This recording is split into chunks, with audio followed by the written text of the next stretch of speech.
We're working on preparing the statement of owner's equity. At this point, we have prepared the income statement, and we're moving on to preparing the statement of owner's equity. We start with the capital account, and since Nathan just started his business, Nathan's Donut Shop, the beginning capital is 0. We're going to add in net income. Notice where that net income comes from. It comes from our income statement. We're going to add in any investments made during the period. We're going to subtract out the draws. We are going to calculate the total increase or change in owner's equity.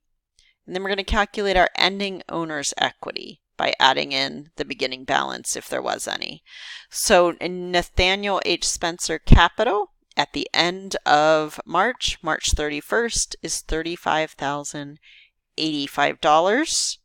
And remember, one of the most important pieces of this discussion is that net income flowed from the income statement to our statement of owner's equity. All of our financial statements flow together to keep the accounting equation in balance.